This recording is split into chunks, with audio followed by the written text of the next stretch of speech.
il Derby di Milano. Was it bad luck or a deeper problem? Hello everyone, welcome back to Tactics Imperivm, the podcast where I will dive deep into the ideas behind the beautiful game in Italy, il bel calcio. And today I will be breaking down a fiery Derby della Madonnina, a match which Inter, in my opinion, could have won, or even more, should have won. And yet, Milan walked away with the 3 points. And for the Inter fans, last Monday morning at the office was not what Christian Chieva had promised, no. He said that the fans deserved a Monday with no teasing, and instead, as the Italian newspapers put it, it turned out to be a carnival for the Milan supporters. Obviously, let's start with some match context and narrative, and let's start with the obvious. Inter created enough to win. If they had converted even one of their early chances, especially in the first half, I believe that we could be talking about a completely different game. Because at that point, Milan would have had to open up, chase the result, and eventually leave more space behind them, which could have been exploited by Inter. However, and as all of you know, football doesn't really care about what could have been. Milan didn't break at all. They bent, they suffered, and then they struck.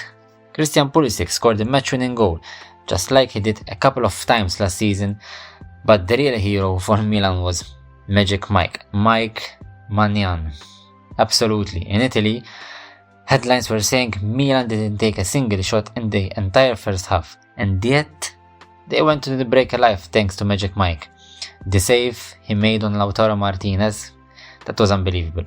And then the penalty stop later on. At that moment, Calhanoglu probably felt like the goal had shrunk to hockey net size. And also, here's a stat for you.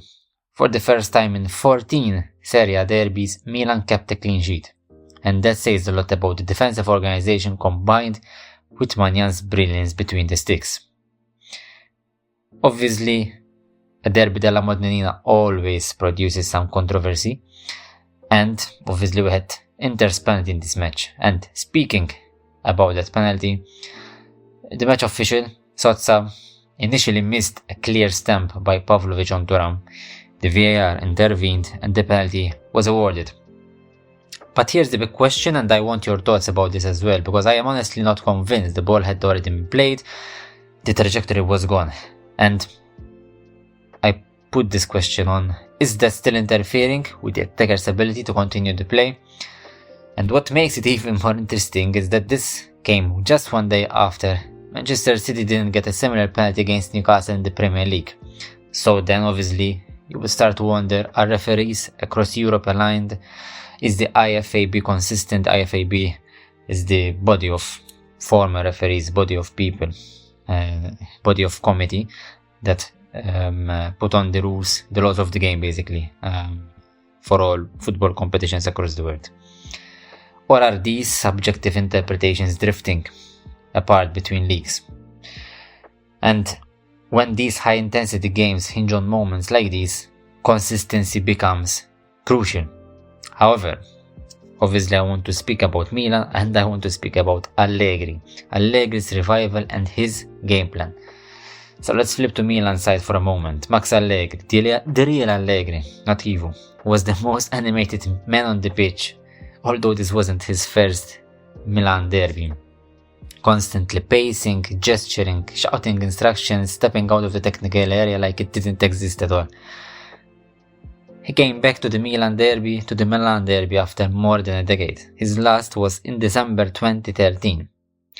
And also, in addition to all this, there's an interesting fun fact. With this win, he reaches 100 victories as a Milan manager. Only 6 other legends have managed to do this. And I believe he won this match in Allegri's style, no? Absorbing pressure, staying compact, strike on the counter-attack, and defend with your life. And that one big transition when Pulisic scored, and this defensive organization, which was very, very solid, especially with Gian and with Modric helping out in the last stretch at the back, I think that summed up Milan's hard work ethic, and I think it also reflects the brilliant work that Allegri and his technical staff are doing and have been doing since he took over at the Rossoneri. Obviously, now flipping to Inter, this is where it gets interesting tactically. because Inter finished with 63% of possession, 20 shots, an expected goal tally of 2.16, which is absolutely huge for a single match, and 2 posts. And yet, the most important statistic of all, no goals. And this wasn't just one of those sometimes the ball doesn't go in evenings. Because I believe there is something deeper here, because Inter have now lost head-to-head matches against Juventus, Napoli and Milan, which might be 3 rivals in the Scudetto race. Let's say Napoli and Milan for sure, Juventus are still, finding a bit their way under Luciano Spalletti. And if you contextualize the dominance against Milan did the bare minimum.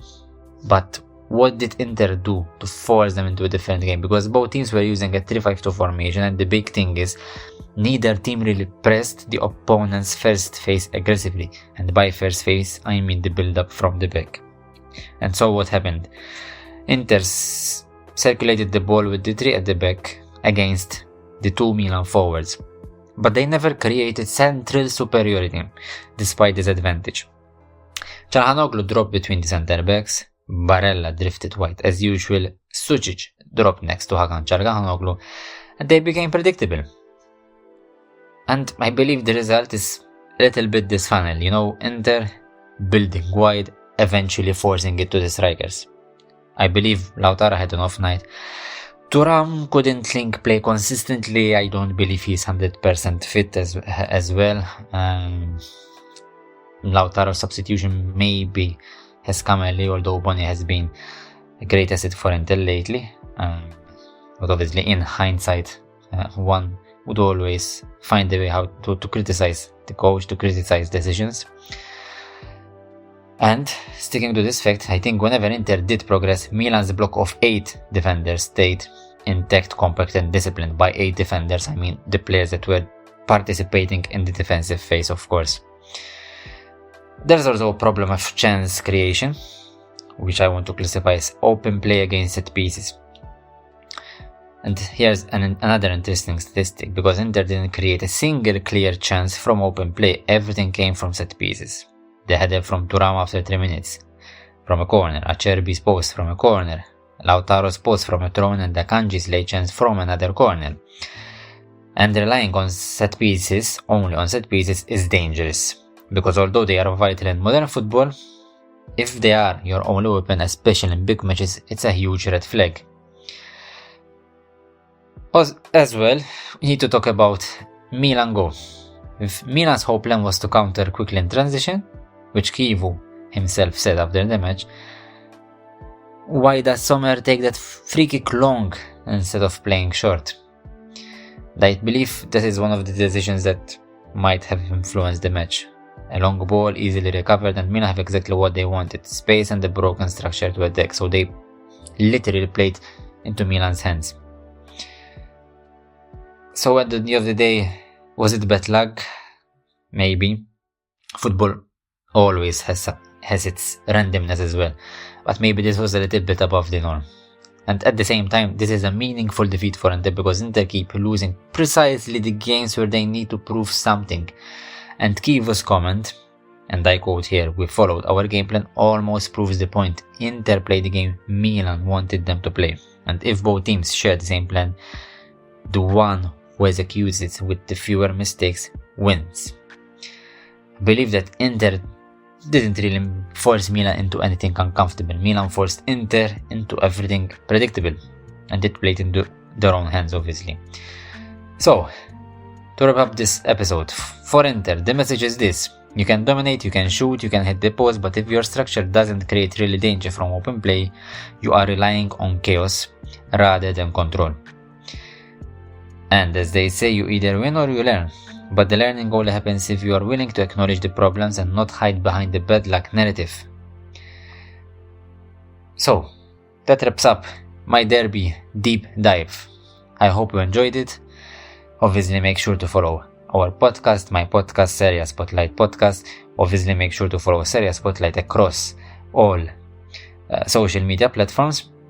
Obviously keep sharing your thoughts. I know that some of you do get in touch with me on WhatsApp personally. So shout out to everyone who sends me his thoughts, his comments, his questions as well. And obviously let us know what you think about this episode, and maybe let us know what matches you want us to break down next in this 2025-2026 Serie A season. Thank you for listening, see you in the next episode, and alla prossima!